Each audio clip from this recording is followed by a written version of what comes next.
Hello students, आज हम start करने जा रहे हैं इंटरनेशनल लॉ में बहुत ही important topic international convents on human rights. आज इस सेशन में इसकी ड्राफ्टिंग एंड अडॉप्टिंग करेंगे। कैसे अडॉप्ट किया जाता है इंटरनेशनल कॉन्वेंट को। जब United nation universal declaration of human rights prepare करती है, उसके साथ ही वो ह्यूमन राइट्स को प्रोटेक्ट करने के लिए एक और एग्रीमेंट बनाती है जिसको international convents on human rights कहा जाता है। तो सबसे पहले हम करते हैं इंट्रोडक्शन ऑफ इंटरनेशनल कॉन्वेंट्स। जो इंटरनेशनल कॉन्वेंट्स हैं इसके रिगार्डिंग। तो इंटरनेशनल कॉन्वेंट्स क्यों बनाई जाती हैं? फर्स्ट ऑफ ऑल, कॉन्वेंट होती क्या है? एक इंटरनेशनल लेवल पर एक ऐसा बाइंडिंग डॉक्यूमेंट, बाइंडिंग एग्रीमेंट जो कंट्री, जो पार्टी इस कॉन्ट्रैक्ट को साइन करेगी, इसकी जो प्रोविजंस हैं, आर्टिकल्स हैं, वो उन सभी कंट्रीज पर बाइंडिंग होगा।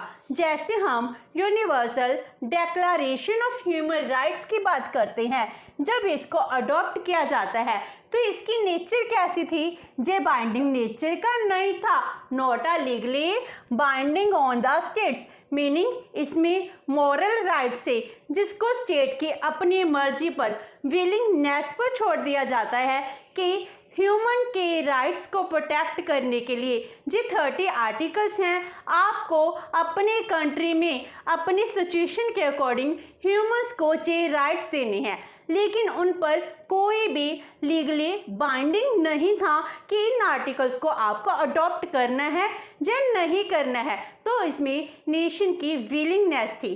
तो इसी ह्यूमन राइट्स कमीशन में क्या किया जाता है? एक ऐसा डॉक्यूमेंट भी तैयार किया जाता है जो कॉन्ट्रैक्ट पार्टीज हैं, जो मेंबर्स हैं, जो इनको साइन करेंगे, उन पर जे लीगली बाइंडिंग होगा। तो इसीलिए commission on human rights in 1947 decided to draw up a separate covenant, meaning universal declaration of human rights है, इसको छोड़कर एक सेपरेट कोवेनेंट है, इसको तैयार करेगी जो किसके ऊपर बेस्ड होगा? On special rights which would land themselves to binding legal obligations, meaning इसकी नेचर क्या है? बाइंडिंग लीगल ऑब्लिगेशंस है। हर एक स्टेट जो इसको मानेगी उसके लिए लीगली ऑब्लिगेशन होगी कि उसको जे मानना ही पड़ेगा। तो जो कोवेनेंट, जो एग्रीमेंट है, इसमें ह्यूमन के राइट्स को प्रोटेक्ट करने के लिए स्पेशल राइट्स हैं, इसकी प्रोविजन की गई थी। तो 47 में ही जे डिसाइड किया जाता है। तो जो एक कोवेनेंट है, सेपरेट कोवेनेंट बनाना था, इसके आर्टिकल्स तैयार करने थे, तो इसकी ड्राफ्टिंग के लिए एक वर्किंग ग्रुप है, उसको इस्टेब्लिश किया जाता है to prepare a draft covenant. जो जे एग्रीमेंट होगा इसका ड्राफ्ट प्रिपेयर किया जाए। तो वर्किंग ग्रुप क्या करता है? जो कोवेनेंट है इसका ड्राफ्ट प्रिपेयर करता है, और प्रिपेयर करने के बाद 1948 में इसको फॉरवर्ड किया जाता है to the governments for their comments, meaning अब यूनाइटेड नेशन के अंडर जितने भी मेंबर नेशंस हैं उनकी गवर्नमेंट को दिया जाता है। उनसे पूछा जाता है कि आपको जे कोवेनेंट सही है या सही नहीं लगता, आपकी क्या कमेंट्स हैं वो बताइए। तो इसके अकॉर्डिंग अमेंडमेंट्स की जाती हैं, री अमेंडमेंट्स की जाती है, चेंजेस लाई जाती हैं। तो इस तरह इस पर कमेंट्स के लिए फॉरवर्ड कर दिया जाता है। तो उसके बाद 49 में जो जे ड्राफ्ट है वो कंप्लीट हो जाता है। अभी तक हम सिंपल सिंगल एक कोवेनेंट की बात कर रहे हैं, अभी तक हमने 2 कोवेनेंट्स की बात नहीं की।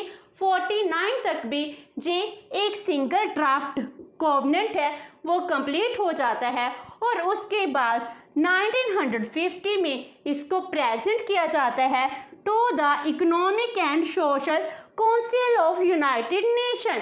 तो ये क्या करती है? आगे इस पर रिव्यू करती है, रिव्यू करने के बाद इसको यूनाइटेड नेशन की जनरल असेंबली में है, इसमें सबमिट कर देती है। इस तरह जो वर्किंग ग्रुप है वो कोवेनेंट का ड्राफ्ट प्रिपेयर करते हैं, फिर कंट्रीज हैं अपने कमेंट्स देती हैं, उनमें चेंजेस लाया जाता है, 49 में ड्राफ्ट कंप्लीट हो जाता है एंड 50 में जनरल असेंबली के आगे इसको प्रेजेंट किया जाता है।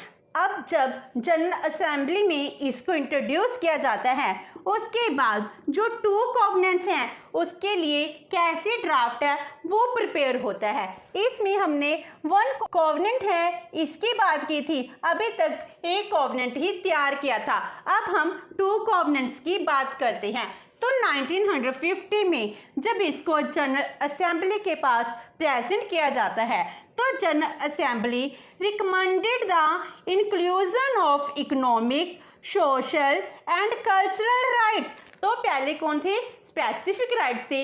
अब स्पेसिफिक राइट्स में क्या इंक्लूड करने को कहती है? Economic rights, social rights and cultural rights हैं। ये राइट्स भी इंक्लूड होने चाहिए इन कोवेनेंट। तो इस तरह 1950 में इन राइट्स को इंक्लूड करने के लिए प्रपोजल आता है और उसके बाद इस पर प्रोसेसिंग होती है।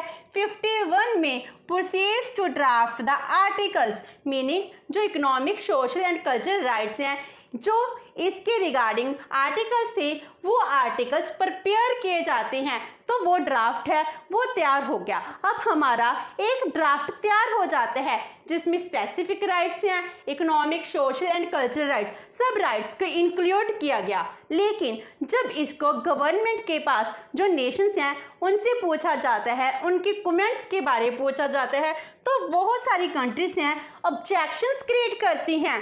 तो मैनी कंट्रीज ऑब्जेक्शन क्रिएट कर रही हैं क्योंकि वो चाहती हैं कि जो इतने सारे आर्टिकल्स हैं, जो वे कोवेनेंट्स हैं, इसके लिए एक कोवेनेंट नहीं होना चाहिए, 2 कोवेनेंट्स होने चाहिए। So as to having both the categories of the rights in 1 covenant. तो उनको इस बात पर ऑब्जेक्शन है कि इतने सारे राइट्स हैं, इतने सारे आर्टिकल्स हैं, इसको एक कोवेनेंट में इंक्लूड नहीं करना चाहिए। तो इस तरह 51 में जब प्रोसीडिंग हो जाती है, ड्राफ्टिंग हो जाती है, ऑब्जेक्शंस आ जाती हैं, तो फिर उसके बाद 52 में जो जनरल असेंबली है वो क्या करती है? 2 कोवेनेंट्स हैं इसके लिए अपनी रिकमेंडेशन दे देती है। तो general assembly on the recommendation of economic and social council वो कहती है that 2 covenants should be drawn up. अब ये कहते हैं कि इसके लिए 2 कोवेनेंट्स हैं इसको ड्रॉ किया जाएगा और इसके लिए जो रिकमेंडेशन देती है वो कौन देती है? Economic and social council of United Nation. तो इस तरह the commission on human rights है वो क्या करती है? जो 2 कोवेनेंट्स हैं इनके ड्राफ्ट्स हैं, इन ड्राफ्ट्स को प्रिपेयर करती है एंड बाय 1954 तक जो ये ड्राफ्ट्स हैं वो तैयार हो जाते हैं और उसके बाद इसको इकोनॉमिक एंड सोशल काउंसिल है इसके पास प्रेजेंट किया जाता है। तो इसके बाद जनरल असेंबली में प्रेजेंट किया जाता है और कंट्रीज हैं, कंट्रीज के कमेंट्स लिए जाती हैं, इसके ऊपर डिटेल डिस्कशन होती है, अमेंडमेंट्स होती हैं, री अमेंडमेंट्स होती हैं और उसके बाद ही इसको तैयार किया जाता है। तो इसके बाद आती है social, humanitarian and cultural committee. इसका मीनिंग क्या हो गया? अब जब ड्राफ्ट है, ड्राफ्ट को तैयार किया गया और उसके लिए जनरल असेंबली की जो 3rd कमेटी है जिसको हम social, humanitarian and cultural committee है, तो जनरल असेंबली ये ऑर्डर देती है कि इस कमेटी को भी कंसिडरेशन के लिए जो क्वेश्चंस हैं वो असाइन करने चाहिए। तो general assembly assigned consideration to its 3rd committee. तो 3rd कमेटी होगी social, humanitarian and cultural committee. इस तरह जो भी नॉन गवर्नमेंट ऑर्गेनाइजेशंस थी, गवर्नमेंट ऑर्गेनाइजेशंस थी, उन सब के जो भी व्यूज़ थे उनको थ्रोली डिस्कस किया जाता है और उसके बाद ही आर्टिकल तैयार किए जाते हैं। तो जो 3rd कमेटी है it also work intermittently on the drafts during 12 years, meaning जो ड्राफ्ट हैं 54 में प्रिपेयर हो गए थे, उसके बाद 12 ईयर्स और लग जाते हैं, जिसके बाद 2 कोवेनेंट्स हैं इनको अडॉप्ट किया जाता है। तो जो कॉवेनेंट है 1966 में इसको अडॉप्ट किया जाता है। तो अडॉप्शन ऑफ द टू कॉवेनेंट्स, जो इसकी अडॉप्शन है वो कैसी और कब होती है? जब थर्ड कमेटी है social humanitarian and cultural committee जे रिकमेंड करती है to the general assembly on December 16 1966 को कि जो हमारे कॉवेनेंट्स हैं जे पूरी तरह प्रिपेयर हैं, अब इस पर किसी भी कंट्री को कोई भी ऑब्जेक्शन नहीं है, तो इसके लिए जो ये टू कॉवेनेंट्स हैं इसको अडॉप्ट कर लेना चाहिए। तो इस तरह टू कॉवेनेंट्स हैं उसको 16 दिसंबर 1966 को अडॉप्ट कर लिया जाता है। तो जो टू कॉवेनेंट्स हैं वो कौन सी है? फर्स्ट बनती है international covenant on civil and political rights, जिसको हम शॉर्ट में ICCPR भी कहते हैं। And second one is international covenant on economic social and cultural right, जिसको हम शॉर्ट में कहते हैं ICESCR। तो इस तरह टू कॉवेनेंट्स हैं वो तैयार हो जाती हैं एंड 19 दिसंबर 1966 को ये जो कंट्रीज हैं उनके लिए ओपन कर दी जाती हैं फॉर द रेटिफिकेशन। अगर ये फोर्स में आएंगी, फोर्स में आने से पहले क्या कंडीशन लगाई जाती है कि एटलीस्ट 35 कंट्रीज हैं वो कंट्रीज इनको अपनी अप्रूवल दी, वो रेटिफाई करेंगी, उसके बाद ही जो ये टू कॉवेनेंट्स हैं ये फोर्स में आ सकती हैं, इम्प्लीमेंट हो जाएंगी। तो इसके बाद ये फोर्स में कब आती हैं, कब इसकी इम्प्लीमेंटेशन होती है? जो ICCPR है ये आती है फोर्स में मार्च 23 1976 को, मीनिंग अब ये 1966 को क्या कर लिया गया, इसको अडॉप्ट कर लिया गया।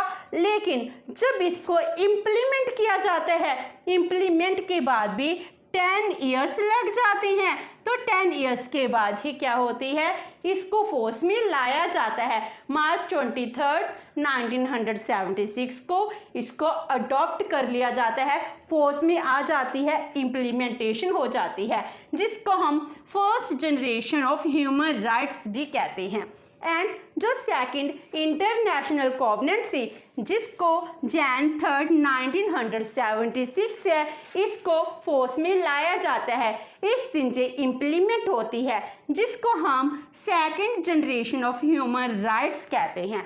तो अगर हम देखें जो international covenant on economic social and cultural rights है जे जैन 3 1976 को इम्प्लीमेंट होती है और जे मार्च 23 1976 को इम्प्लीमेंट होती है, लेकिन फिर भी हम इसको first generation of human rights कहते हैं एंड इसको second generation of human rights कहते हैं, क्योंकि जो जे फर्स्ट जनरेशन है इसमें जो ह्यूमन है उसके पहले सिविल एंड पॉलिटिकल राइट्स हैं, जो इसके स्पेसिफिक राइट्स हैं जो पहले डिफाइन किए गए थे, हमने उसको इंक्लूड किया है।